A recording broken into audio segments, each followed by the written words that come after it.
Good evening, and thank you for joining us this evening.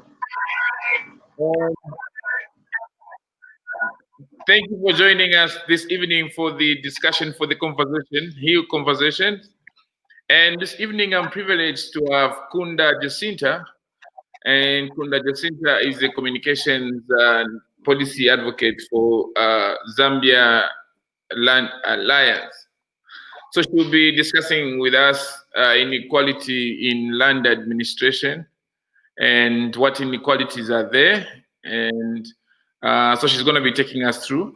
So we are with the structure that we've been using all this long. So she's going to make a 20 minutes presentation. And during this time, she's not going to respond to any question.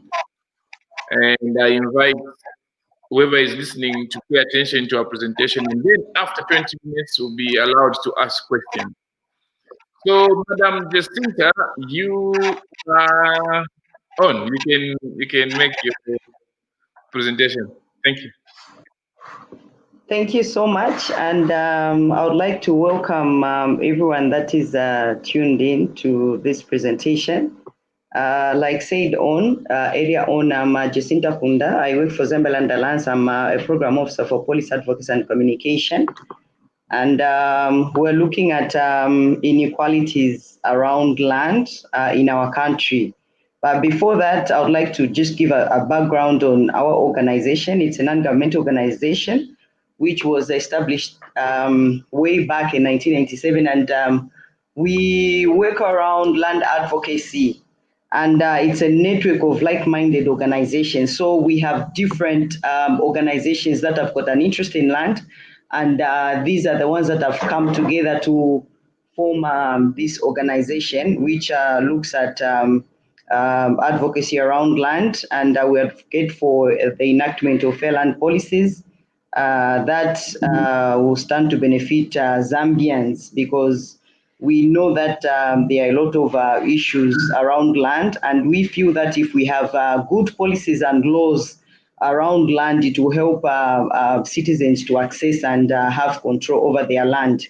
We work around communities, different communities around the country, to sensitize and raise awareness around any land-related issue, land rights, large-scale land-based investment, anything that is happening around land. Our focus is, as we advocate for policies, we also need a well-informed citizenry so that they are able to know their rights, they are able to demand, they are able to also protect their land rights. So we have our presence in different districts and provinces.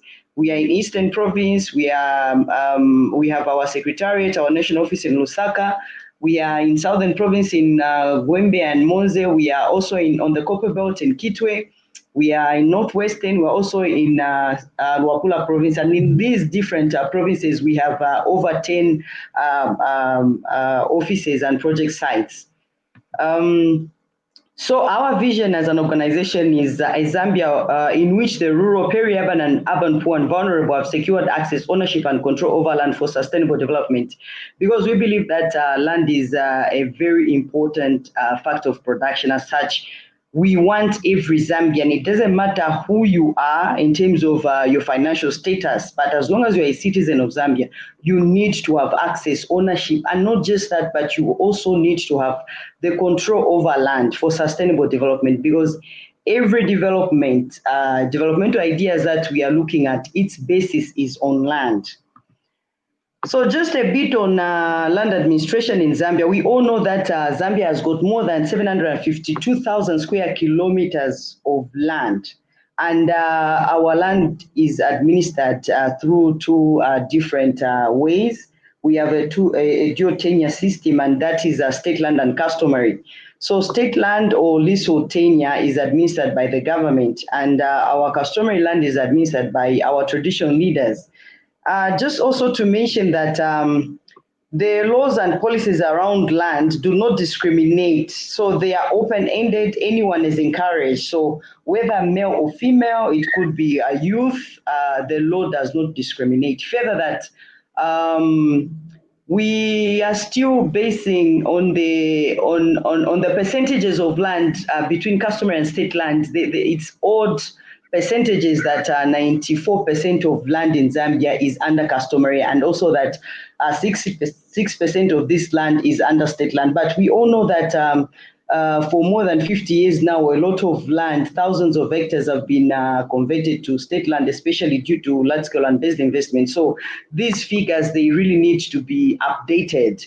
And as an organization, I think I should mention that we've been calling for the land audit, like a comprehensive land audit around the country, so that we know exactly how much land is remaining under customary and how much land has gone to state land.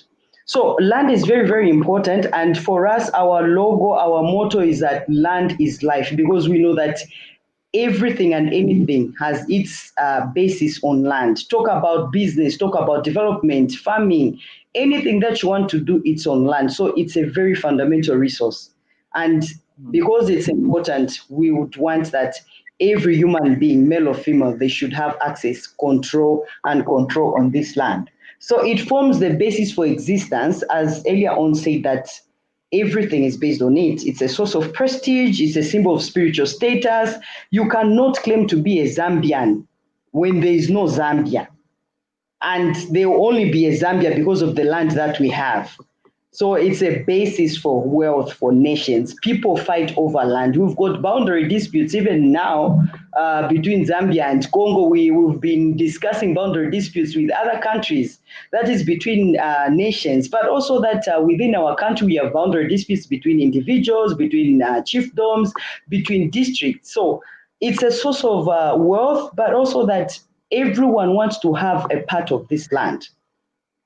Further that it's a personal dignity and identity. Like I said, I'm a Zambian because of the land that we have. And this land, we know that a lot of small-scale farmers, like 60% of the rural communities, they derive their livelihoods from land, because this is where we find a lot of small-scale farmers that feed the nation and the SADC region. So when we look at land inequality as an organization, we understand it in a form that this is an unequal or unfairness in terms of land distribution on how land is allocated. So this inequality happens at different levels. It could be between men and women. How many men and women have got land? Can we compare that? Or maybe between rich and the poor. How easy is it that a poor person can access land and own it and have control over it compared to the rich? So it has got different faces. So within between men and women, if we go again down in the to the detail, we'll talk about women, those that are rich and those that are poor. So it's a bit complicated, but we really need to question and just get to the detail of how this happens, because we've seen that a lot of people, and mostly the vulnerable, the poor, the women, those that have been marginalized, they do not have control and ownership. Yes, access, we can say access for now. Women have got access to land through their male counterpart. It could be through a brother, through the husband, through the father, but do they have ownership? Can they own it? Can they have control over it? They do not have the power. And also women and men, maybe a couple, how have they taken this up?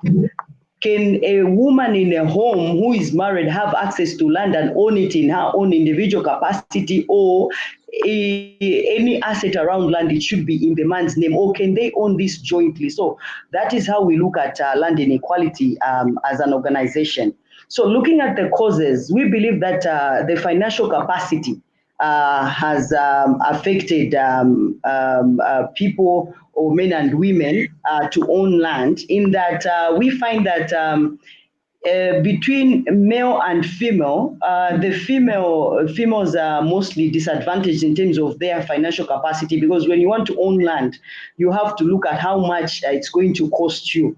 It's not just about you accessing land, but are you able to develop it? So we find that maybe there are certain women that have accessed land, but they've failed to develop. They end up losing it. So the financial capacity is a problem and a factor there. There are also weak policy implementation systems. Yes, I earlier on said our legal framework does not discriminate, but when it comes to implementation, the system is weak. If we talk about affirmative action, women empowerment in land, we talk about the 50% women ownership in land. It's there in the policy, in the act, it's there. We see Zambia ratifying to the SADC protocol on gender and development, but when it comes to the implementation phase, that's where we find that it's a challenge. The government can put up procedures and this and that, but when it comes to implementation by the council or the allocating agent, we see a lot of gaps, because as an organization, we've been taking part in these land allocation interviews, and we've experienced it. We're not just talking from without, but we've experienced this. So there is a lot of a gap in terms of policy implementation. We also look at cultural issues, those cultural and traditional values or norms or beliefs that hinder women from accessing, owning, or having control over land. Those are serious issues, especially on land under customary, because we appreciate our cultural background, but anything that stops a woman from owning land, it's infringing on the right to own land by women. It's also an issue there. And then also the procedure of acquisition of land. We look at the whole process, what is involved, what is required of one to acquire this land. It affects people, it affects the vulnerable especially, it affects the women especially. The procedure itself is something else. When you want land by the council, if they've advertised, you need to apply, you need to pay non-refundable fee. And then you also need to, when you go for interviews, you need to present your bank statement, which for them, they need to know if at all you are able to develop this land. But you look at especially women, most of the women are doing businesses, and now they are not they don't have bank accounts, but they do save differently. And now we also have village banking or saving groups where women are saving. Others, they do home banking. Others, they are putting their money in Airtel and MTN, but they want a bank statement. So that is going to bring in inequality, because it's going to disadvantage men and women that do not have access to those that don't have bank accounts. There is also the issue of power relation in land administration. Who has the power? First of all, whoever has got money has the power, because having money also, we've seen a lot of corruption in land allocation. If you have money, you can talk to somebody and it will be easy for you to access land. Others, they know that there are these pieces of land around, but because they do not know people that are in power, they will not have access to this land, and they won't know that there was this land which was available. So power relation, it also goes further when we have large-scale land-based investment. There's an investor that has come, and then there are these community members that are going to be displaced because the investor has got money. They are able to engage a lawyer. They'll be able to press here and there, and then they'll have that land. But when it comes to compensation, reallocation, and resettlement of these affected people, there is inequality there, because we are talking about this big company with so much money and a community that has got nothing. So power relation also comes in. Just a bit on legal framework. Like I said, we do have at national level, regional and international level, guidelines, policies and laws around land, which are non-discriminatory. We have guidelines on large-scale land-based investment. There's business and human rights guidelines on how an investor should treat community members when they're investing. We have the SADC protocol. We also have the Gender Equity and Equality Act. We have the gender policy, the Zambian Constitution, all these and many more. They do not discriminate, but if you go into the implementation, that is where we are going to find gaps which lead to inequality. So after all this is said, we feel as an organization that there's need for action and decisions that should be undertaken by each of the stakeholders. It's not just the policy and decision makers, our government, no, but also as individuals, as citizens, we have a role to play in order to ensure that every Zambian has got access. Every Zambian owns a piece of land, and every Zambian has got control over their piece of land. So in terms of decision and policy makers, there is need that land-related policies and laws are reviewed. There is need to review these policies to address the inequality that is happening now. We need to move with time. The 1995 Lands Act is, I can say it's old. I don't know if we've revised it. We need to look at what the situation is. Has it been effective from the time that it was adopted? What has been the challenges so that we work on them, we address these challenges that we're facing now. We're also looking at the government finalizing and adopting the draft land policy. This policy has taken so long. It's over 20 years old. It's still in draft form, and we're still pushing for it. But we believe as an organization that it can help to address these challenges that we've shared. There's also need to enforce adherence and also punish those that are not adhering to national and regional guidelines on large-scale land-based investment, because a lot of people have been displaced, and even their compensation and resettlement doesn't even match compared to the land that they've lost, compared to the economic and social lives that they've lost in terms of displacement. So government should come in to ensure that every investor adhere to this, but also that as individuals, as citizens, we need to question what is happening. It shouldn't just be where community members are displaced, they are given money and they think that's it. No, these companies are coming in and they're going to make money for the next, I don't know how many years, and you are just given a 2-bedroom house and maybe a 20,000 kwacha. What is that going to do to the life that you built all these years? Your economic, social, and cultural rights have been infringed on. So we need to come through as citizens as well. There's also need for standard mechanism on affirmative action, especially on women land rights. We need to implement this. How should we ensure that women have got access? Just recently, I think last week, the minister was in the media also calling on women to take up the chances that the ministry has set up procedures that women should access land and that they should come forward. So women need to come forward, they need to stand up. When there is this standard mechanism, it will be very easy for us to follow it up. It will be very easy for us as citizens to also question who is not following this standard mechanism. But without the standard mechanism on affirmative action, it will be very difficult for us to question. There is also need for flexible ways of paying for charges and rates in land. Of course, we know the poor, especially the vulnerable, it's very difficult to pay for the letters of offer, the title deeds and all that, but would advocate that the ministry or powers that be put in place these things so that we ensure that the vulnerable have access. And also that we come up with ways of helping Zambians to develop the land, because if we just give them the land, we have processes of people getting land, vulnerable people, but if they do not develop it, it means that they will lose it. So we would have done totally nothing. If it's a residential plot, it's a farm, it's commercial, it's business, let's also link them to business systems or platforms where they can get the support and grow their business. And also we need to change the negative and cultural traditional issues that I just mentioned so that especially women can own land without being pointed fingers at. Citizens, there is need that as citizens, we know, you know your rights, your land rights, you defend and protect your land rights. It's easy to defend something that you understand. If you do not understand, you don't know your land rights, anyone can come in and they will displace you.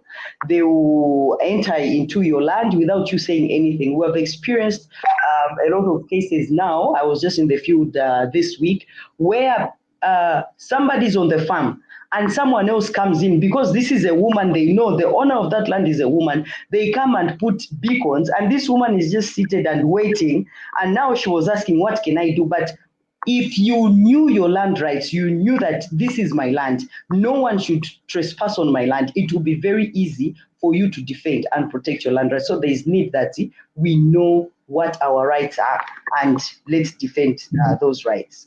We should also question as citizens how land is being administered in Zambia. Why is it that it's very easy for a foreigner to access land? What is happening in the system? Why is it that it's very difficult for a Zambian to have just one piece of land, even a 20 by 15? It's a challenge. Why should it be like that? Why is it that it's rich people that are accessing more and more of land? Why is it that a rich person can have his or her case addressed and not a poor person or a vulnerable person? We need to question this as citizens, and we can only do this when we get together and mobilize ourselves, because alone you cannot fight this battle. Women need to stand up and be counted, but also they need to take up the opportunities, because we see things and you just feel, I don't think, dating no. Get up as a woman, go and push files. You need to push for these files. You need to get a piece of land, because it's a human right. Owning land, it's a human right. So as a woman, you need to stand up and go and face the panelists, those that are asking. If you do not have a bank statement, tell them, prove to them that you are able to develop this land because you are doing this business. Land in Zambia should not just be for the rich, not at all. We also need to help each other. You know, change of mindset starts within an individual.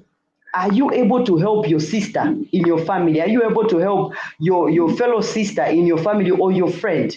We need to start from there. If we start from there as individuals, I'm sure we'll get mobilized as a home, as a family, and then as a community. And I'm sure land administration is going to improve. We should not leave land administration to the policy and decision makers. No, they are forming these policies and laws for us. So we should also get involved. We should participate. We should be consulted. We should tell our policy and decision makers that you should have consulted us on this. What did you take in Parliament when it came to the land policy? Did you consult us on what we think land should, on how we think land should be administered? So as citizens, let us be counted, let us participate, let us get involved, and let us be consulted when it comes to land administration. I think that is what I can share for now. Thank you so much for listening. Thank you very much. Very interesting and thought-provoking. So before I ask my question, I'm going to pick one from our viewers. Stacy Moiman Chembe. Stacy is asking, great work. Are these social economic rights, especially relating to women, enforceable in court? Of course they are in court. You know, a right is a right. You cannot change what it is. If we look at the Universal Declaration on Human Rights, owning property is a human right. So it doesn't say who owns land, whether it's male or female, but ownership of property, and land is a property. So this can be taken before the courts, and there are cases that we've encountered as an organization that have gone before the court. As long as there is evidence there, the papers are there, documentation. I think I need to mention that we really need, if you have a case, you need to have evidence. You need to have documentation. If you have a piece of land, do you have the letter of offer? Do you have the title deed? Do you have the site maps? Do you have all these documentations? If you have them and you have a good case, it can go before the court. Jacinta, the Zambians remember that not long ago we had houses that were pulled down, grazed down, I think in Kalulushi and in some parts in Lusaka, if my memory serves me right. What's your organization doing to people that Some of them bought land from traditional leaders. Some of them bought land from councillors. Some of them bought land from the council. And after some time, their houses are put down. Is there anything that your organization is doing for people like that? For us, first of all, our position is that every citizen should follow the right procedure of land acquisition. That is the basis for peace to reign. Follow the right procedure, but really the challenge that we have is that because there is it's like we have land scarcity. We are thinking land is going to finish, and of course, like in Lusaka, you won't find land in the in town. You need to go in the traditional in the chiefdoms. But the truth of the matter is, follow the right procedure. It's embedded in the law. Citizens need to avoid accessing land through politics. Cadres allocating land and you go for it. No, you better follow the procedure. And on the demolition of structures, it's very sad that these structures were demolished. It's not these, but also others in the past. Our organization does not promote illegalities. That's why I say that people need to follow the right procedure. But we question where the councils, the government, the ministries and departments are when people are illegally allocating land. They invest so much money on that piece of land. They build their house. Where were you for you to come and demolish the land, the structure when everything has been done? These are people that have invested their money. So where were you? That is where the gap, that is the gap which we have identified as an organization. The council should come in before anyone even settles on the land, before they start constructing anything. The council should come in and say, this is an illegal allocation. You illegally acquired and you're not going to put anything here. And that is our position as an institution. Do not access land through illegal ways. Always follow the right procedure. Don't go to cadres. No. We don't promote that. Okay, so Felicity Kalunga is asking, what are some of the ways by which Zambia Land Alliance facilitates the participation of vulnerable communities, especially those on customary land, in land administration? We've been doing capacity building of traditional leaders, chiefs and headmen, as well as chilolos on land rights. And then we also do sensitization and community awareness on land rights. So we have community members that are able, those that understand the procedure and those that know their rights, they are able to engage their traditional leaders. So when I talk about traditional leaders, I'm not just talking about chiefs, but even the village headmen and chilolos.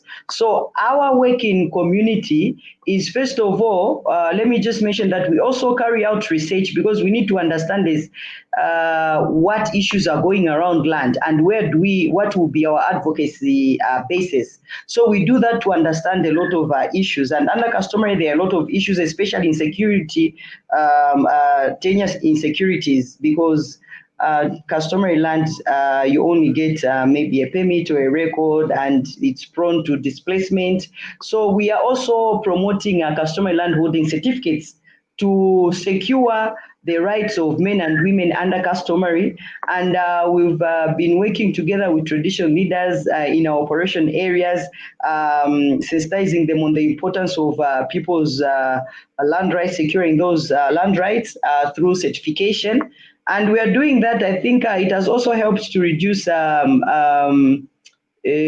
disputes around land ownership and boundary disputes.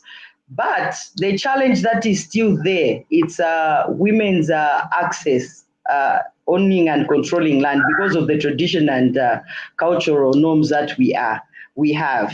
But let me also mention that we have traditional leaders like Chief Chamuka, Chief Ndake, some chiefs in Southern Province, and others that we're working with to advance women land rights. We have got chiefs that pushing for women land rights. You can own land as an individual, but you can also do a joint ownership. So we are doing a lot of work under customary land.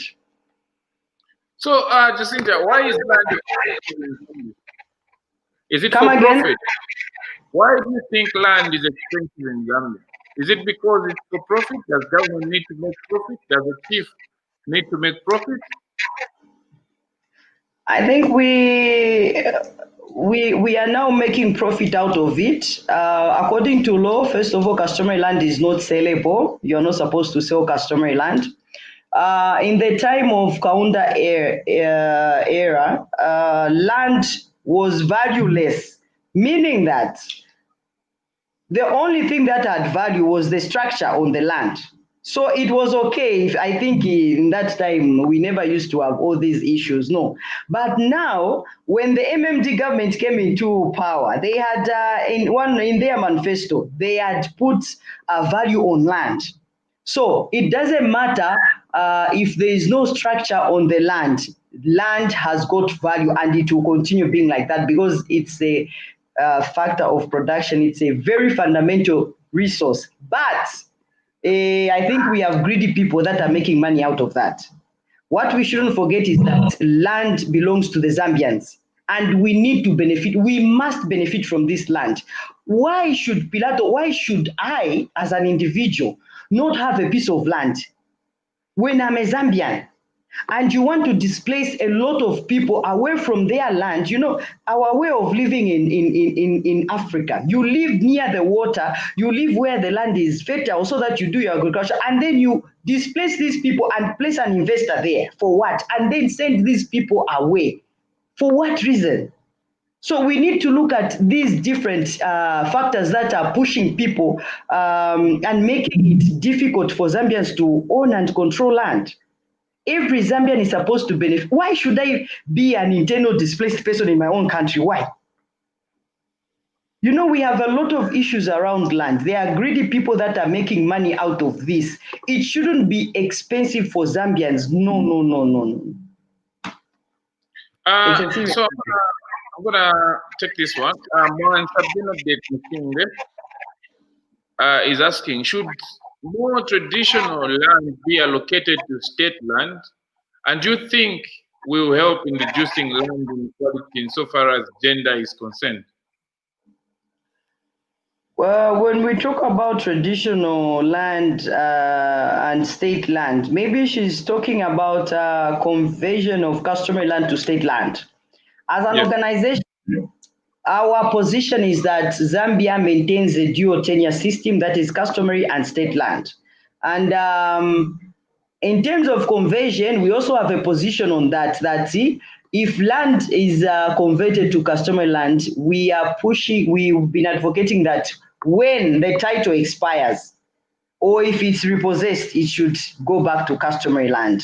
Because customary land is our cultural and traditional identity. We should not do away with it. We are Zambians. But when it comes to addressing inequality, it's not just about the tenure system, but that we need to put in measures under the specific tenure system. If we look at customary land, what are the gaps that are, or factors that are causing or bringing about inequality? Then we address that. And then we also go under state land. If it's about vulnerability, if it's about the process, can we find a solution to it? Because just saying that we convert customary to state land and then we address the inequality, no, it's not true, because we have factors under state land that push for inequality, like the procedure, the long process of acquiring land, the requirements, the money that is involved there.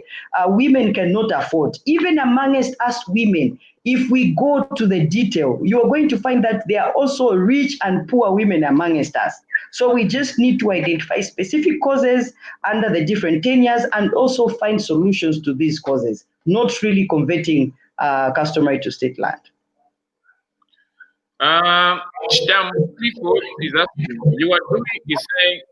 saying you are doing a commendable job, Zambia Land Alliance. In fact, the Urban and Regional Planning Act provides a formal way of acquiring land in Zambia. Perhaps it is time you began to enlighten the community on such provisions of the law. I joined the conversation late, but it is interesting. It is very interesting, really interesting. So that's Clifford there sharing. Yeah, he's very right. We even have this act, and for us, what we've done is we've also simplified the urban and regional act because we want to take the information to the people that is in the correct format and the correct language, the right language, in the sense that when we have access to information as an organization, we simplify it for easy understanding. You know, law, policies, they've got these legal jargons and that. It's difficult even for me as an officer to understand some of these terms. But what about somebody in the community, in the village where I'm going? So we take these documents to simplification. And then further, we also do translation. So if we have enough resources, we take these informations to be translated, to be done in Tonga, in Bemba, in which language, so that when it goes down to the people, it's easily understood. Thank you so much, Clifford. We have that act and we have already simplified it, and it's actually in our plan. We've been discussing it as an organization and taking it further, not just community members in customary land, but also chiefs and their subjects. Akende Scott Awina is saying, say something about the many people, mostly white farmers, who acquired huge pieces of land during the first government, who have now started cutting part of the land for plots, which they are selling at very high prices to average Zambians. What can we do to stop this? The powers lies in the Ministry of Lands and the Council, because these are the agents in land administration, allocation, and all that. According to law, when you acquire land, it can be repossessed depending on how you use it. Maybe you acquired it to build a church and then you put a bar. They can repossess. They are land uses, different land uses. So depending on how it was planned. So it can also be repossessed if you do not develop within the 18 months stipulated. It can also be repossessed if you are an absentee landlord. So we have these cases, yes, people got land in the time of Kaunda, now they are selling at exorbitant amounts. We are questioning where is the council and the Ministry of Lands. Because if somebody gets a huge piece of land and then they are only able to, the land is, what is active is maybe even less than 10% of the total amount, why give all this land to one person? Where is the Ministry of Lands? Why didn't they repossess this land and then allocate it to other Zambians at cheaper charges or cost? Now it's a challenge, and you know it's funny that it's even the people workers from Ministry of Lands and Council that are engaged by these private owners to survey and come up with maps. It's the duty of the government through the Ministry of Lands as well as the council to repossess this land and then give it to the people. So, just are you in a position to paint a clear picture in relation between the gender inequality between males and females in relation to land acquisition? We are still facing a challenge to have a 50-50 status, because first of all, we are yet to have a comprehensive report, especially from the Ministry of Gender, on how we are doing on land empowerment for women. I say so because I've experienced, I've sat on a panel interviewing people for land, and it was a challenge for us to agree on how we were going to adhere to the 30% affirmative action then, because there was no standard formula. So, like I mentioned in my presentation, we need a standard formula or procedure, or if it's there, can the council follow that? Can they adhere to that? it's a challenge in the sense that women are disadvantaged. There's an added disadvantage when it comes to women. Just them being women, culturally they are disadvantaged. When it comes to money, having access to money, it's a challenge. When it comes to discussing or even participating or being asked, being interviewed about for them to get land, it's a challenge. So we are still yet to have a 50% status on women acquiring or acquisition of land. But we also encourage joint ownership. A woman and a man, they can own land jointly so that they have the same powers. But for now, even I want a piece of land as Jacinta. It should not be linked to any other person because it's my right. Challenges are still there. Like I mentioned, Pilar, the kind of businesses that women are involved in, they don't keep money at the bank. So if you say you should bring your bank statement, already you have disadvantaged the women. Already to be a challenge for more women to come for interviews. You want, there's a condition that you accept the letter, the offer within 30 days by paying the stipulated amount. Within 30 days, I'm expected to pay 8,000 or 20,000. Where am I going to find that money? If I do not accept that offer, it means I lose that land. So as a woman, where am I going to find that money? So for me, I also feel that we need to go further by enhancing the financial capacity of women, so that when they access this land, they are able to develop it as well. They are able to engage into meaningful agricultural activities. If it's construction, they are able to do that. So we need to enhance the capacity, the financial capacity of women, so that we bridge the gap. I wanted to find out, what are some of the sudden displacement scenarios that have happened in poor communities in Zambia? Come again? You're cutting. What would you be in a position to share with us sudden displacement scenarios that have happened in Zambia, and where you've been called upon to intervene?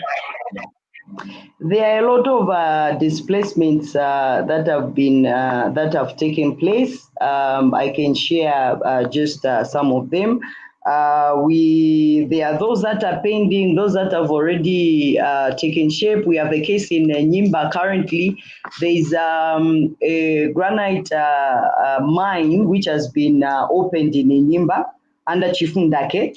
There are over 192 community members that are supposed to be displaced, and we are there working with them, trying to sensitize them and enhance their capacity in large-scale land-based investment, their rights, compensation and resettlement issues, the FP concept. Also in Masaiti, we've been working in Masaiti, I think, for about 3 years. There is this Kaflafuta Dam project, which was commissioned in, I think, 2019 by the president. It has displaced about 300 community members in 2 chiefdoms. And when it comes to compensation, because there are those that converted the land from customary to state land. And then there are also these community members under Chieftainess Malembeka and Senior Chief Mushidi that have been displaced. So, when it came to compensation, I talked about inequality in terms of compensation. Those that have a title, they were being given 10,000 kwacha per hectare. And then those that were on customary land were getting 1,300. You see the difference. We are in the same Zambia. The Constitution and the Lands Act recognizes the traditional leadership and the customary land tenure. But when it comes to such issues, there are a lot of challenges, disparities, and inequalities. The same piece of land, someone is getting 10,000 per hectare as compensation. The other one is getting 1,300. So it brings down the powers of customary land. There are also cases in Central Province, Mukushi. They supposed to be commercial farmers. They are supposed to come up with, I think it's a hydropower station, and it's supposed to displace a lot of people. We have cases in Wapula Province. We have also cases in Northwestern. Northwestern, it's an issue that almost everyone knows about in almost every area. But our problem has been that you know, every investor that comes, it's like it's normal in Zambia to just displace people. There is nowhere where even our decision makers, our leaders can just say, no, this time around, you're not going to displace people. You can have your investment, it can be located somewhere else. We just say yes to people being displaced and people being moved away from their land. When it comes to compensation, it's an issue. People in Masaiti have lost their farm lands up to now. It's now 2 years. So we are talking about increase their poverty levels at household and community levels because for 2 years they do not have farmland. They've been given to my houses, my 2-bedroom house, and you think, no, that's fine. But this is a company that will be making money for so many years. Why can't we come up with systems where community members can have a share in these investments so that they also continue benefiting? You know, so there are all these issues around. Serenge is worse in terms of displacement due to commercial farming. So what's the economic impact on these displaced families? Are they what happens to them if they are moved from one place to the other? Is there any economic impact on these families that you can speak about? It's not just economic impact. There is a social life. There is the social life there that is disturbed. There is the cultural life that is disturbed. Economically, yes, people are disturbed because, you know, they've lived on that piece of land for so many years. They engage in farming. They know where to sell their produce. So if you move them, you are disturbing them. The land, most of the land that displaced people are given, it's not fertile land. It's far away from the road where they can sell their products. It's also disturbing their social life in the sense that when you live in an area for so many years, you form families, you know? There is this relationship that is disturbed. Like the case in Masaiti. The community members have been relocated in 5 different communities. There is Elena Village, Sukwa, there is Kampundu, Chikavu, and Blind Center. These are people that Baleika Mupeni. But when they are displaced and relocated, Baba Salanganya, there is that social life which is affected, which it took so many years to be built, and then you just want to throw that away. We also have cultural inclination to certain areas. You know, you buried your relatives somewhere near where you are living, and then there is this investor comes and then they send you somewhere else. You know, there is that disturbance which I think it's very difficult to recover. We are talking about disturbing boys and girls from school. The same case in Masaiti. Now, people have to walk a long distance, 5 kilometers to go and draw water. Now, children have to walk. Others even have stopped going to school because the distance, by the time before coronavirus, the distance was just too far for them to walk as young boys and girls. So these are the disturbances that I don't know, maybe our decision makers, I don't know if they forget about, I don't know if they even consider that, because if you interact with these affected community members, it will make you start questioning, am I in the right country, or I need to move and go to Mars?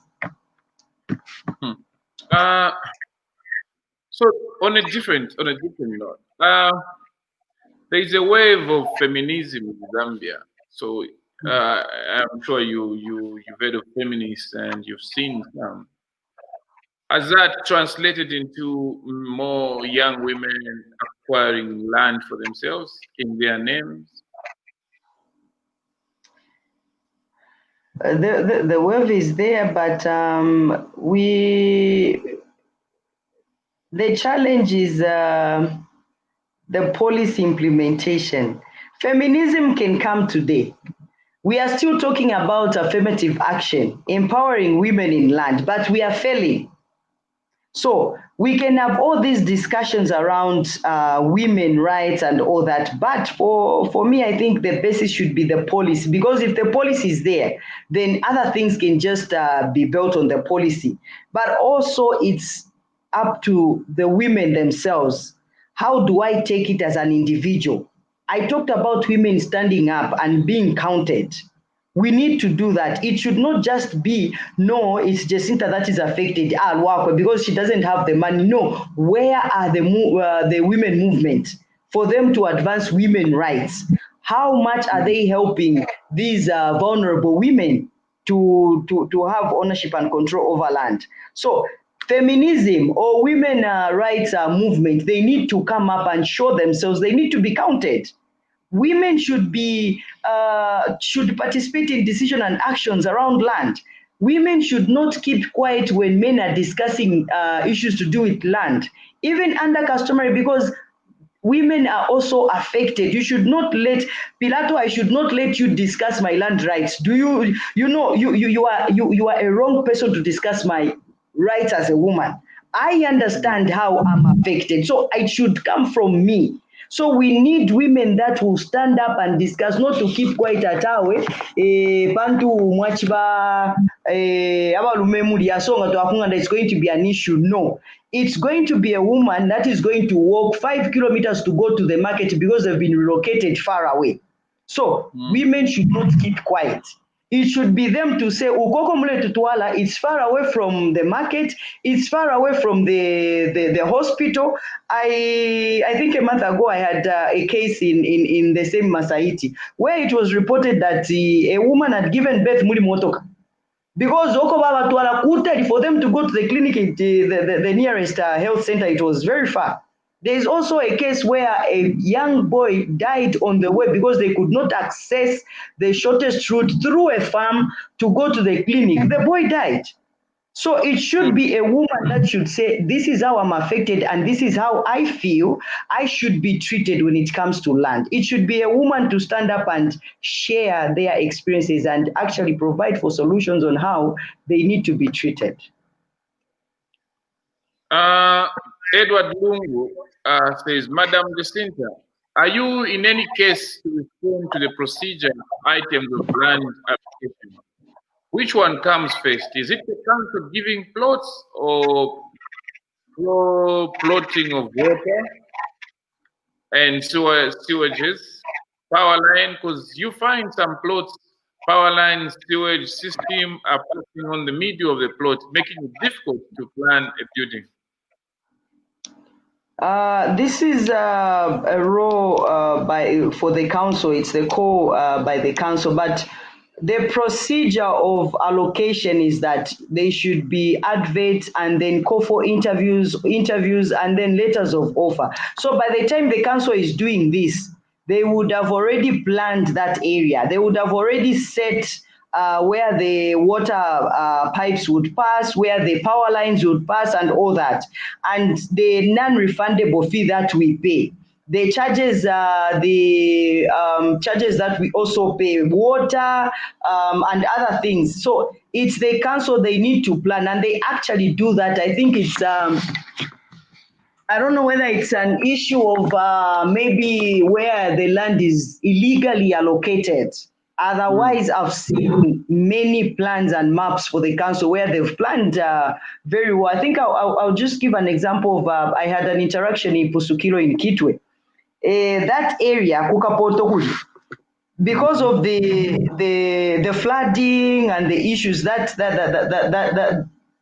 the council came up with a very good plan, because that area was illegally acquired and people built. When the council came up with a map, it was found that some of the houses were going to be demolished because they have built on the main sewer, you know. So if the land is well planned for and the council advertises, all these things are well planned, I'm sure that should be a case of illegally acquired plots and people just start building and all that. You cannot question what the other person is doing because it's your money. But it shouldn't be like that, because it's us citizens that are suffering. You won't stay there. And then people will end up dying. So that's why I mentioned that we really need to follow the right procedure, because there are a lot of issues that come out of there if we don't follow the right procedure. That is one of them. Ipalo way is asking, as an organization, what is the role in such instances as to what happens to those displaced families? I've noticed your focus seems to be fixed on advocacy in the legality before land acquisition. What about the victims? What is your role? We, as organizations, we've got different mandates, and we've got our limitation in mandates. For us, we are an advocacy organization. We provide services like paralegal services, where we give legal advice, free legal advice to community members or even individuals.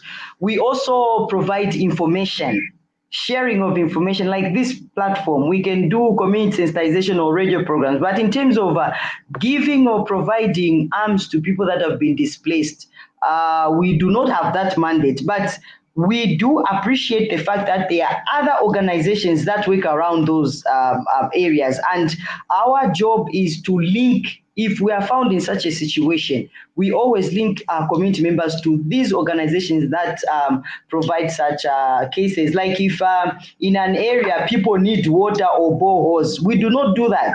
I'm just giving an example. So we'll link the community to an organization that is that has got that mandate. So in terms of displacement, the services that we provide is paralegal service.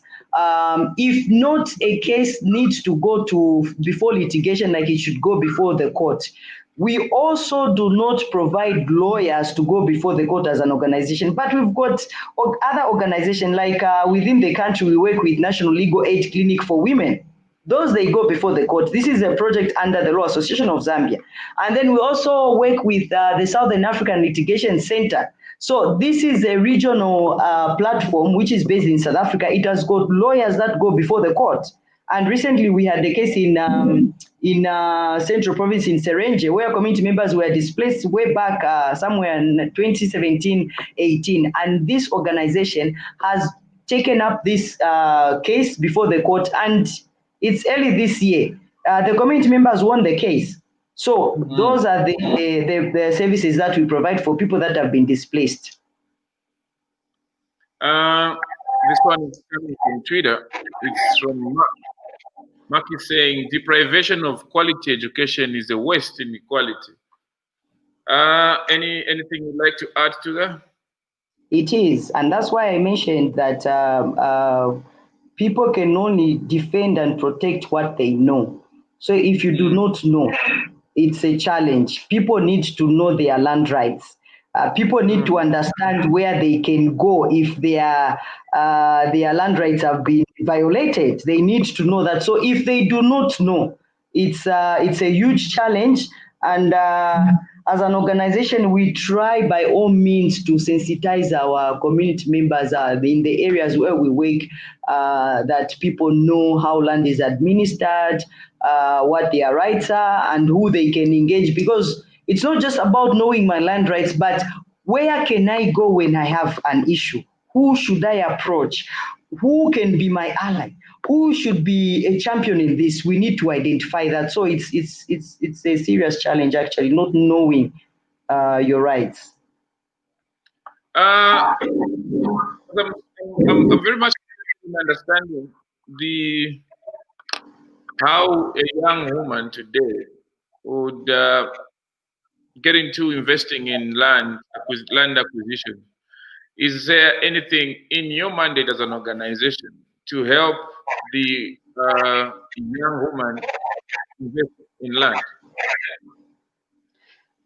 Well, we investing in land, not really, but if they need to invest in land, we will need to identify which organization. If they are building houses, there are organizations like People's Process. There's a Civic Forum for Housing and Habitat. Those, they help people, community members, to construct houses. So we will just link, but our role will be to maybe advocate and lobby that these women or these girls, they also access this land. They own it, not just accessing, but they own it in their names as women. So it's we talk to chiefs. Like you go before a chief and you have these issues that you've identified. You talk about women, okay, we have these cases. And it's very easy to engage the traditional leadership because of the leadership structure compared to the government. Because government, you start talking about the policies and laws, no, you go and see this. But under customary, it's been very easy for us to engage the traditional leadership because we have those interactions where we sit with the chief and we share. If there's such a case, we take it before the chief. And in most cases, the chiefs who are working with the champions around women land rights, they've been very helpful. And they've really helped us to enhance ownership of land for women under customary. Oh, so now I wanted to find out how, I think you had talked about the council land that you get from the state where the council plans and give you the plan. We have situations where this woman is married to this man and imagining it's on customary land and it's not titled. This man died, this woman survives, and the family of this man comes and takes over and they kick out this woman. In such a situation, what would you recommend the state to intervene? How would you recommend the existing system to be helpful to this widow who has been overpowered by cultural settings? That is a battle that is still ongoing in terms of looking at detrimental culture and tradition practices. But in the areas where we operate, where we are issuing out customary land certificates, these certificates, we've working together with community members, we've come up with guidelines. So these guidelines, they actually indicate the owner of the land, the name, and then it has got it also has got the next of kin, the list of children, and all the dependents. So attached to the certificate, meaning that if a partner dies, of course, the rights of the surviving partner are well protected, and it's good that this concept we've gone through the traditional leadership, and those that are supporting these traditional landholding certificates, they've shared with us as chiefs that it has reduced a lot of conflict even when one partner dies, because they'll go back to the list. Let's go back. Who is the next of kin, and who are the kids? But also that we need to address this issue of disadvantaging a woman because the husband dies and the woman has to go back to where she came from. And if you go back to your brothers, you find that they have shared the land equally. It's a challenge, yes, but I think, like I mentioned, we need to tease out tradition and culture. We just need to tease out and do away with them and come up with progressive tradition and cultural norms that will enhance women land rights. Okay, thank you, Jacinta. So we've come to the end of this program, but I'll ask you to make two appeals. So one appeal is to the state and traditional leaders. What is it that you'd like to speak to the leaders, the government leaders and traditional leaders concerning land and the people? The second appeal is, what is it that you'd like to speak to Zambians that are listening to you now? To the policy and decision makers and the traditional leadership, our appeal as an organization is, let us finalize and adopt the land policy. We need this policy to address a lot of challenges, and inequality is one of them. We believe that it's going to help to address the inequalities that are around land administration, and let us also reduce on politicizing the land issue. You know, if you don't belong to a certain political party, it should not be like that. We are all Zambians. Accessing land should not be based on political inclination, no. Let every Zambian have access and own the land. And then for the people, we need to stand up. We only have one land. Lesalile kokukubika kwa my land na imbi. No, the land that we were given, that's it for Zambia. And this is the only land that we have. We need to keep it well, but also access and own it because it's your right. Don't feel that, no, because I have this land, it's okay. No, let's stand up. Let's question our policy and decision makers. It's our right. You know, they are our leaders. Look at how they are managing our land. We have a lot of issues. Foreigners have access to land. Foreigners are displacing Zambians. Where are we as Zambians? What are we doing?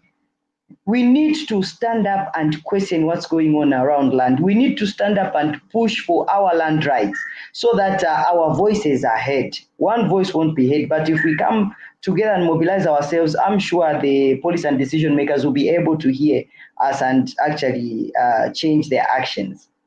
Thank you. Thank you very much, Jacinta. Thank you for responding to our invitation. And we'll continue calling upon your organization to share more information on land and issues affecting the people on land. Thank you very much for watching, and for everybody that contributed and asked questions. Thank you very much. We'll be back here on Monday. And on Monday, I'll be discussing with the youth and unemployment and a little more spices to that. So make a date with me on Monday on the same platforms, 21 hours. Thank you very much. Thank you.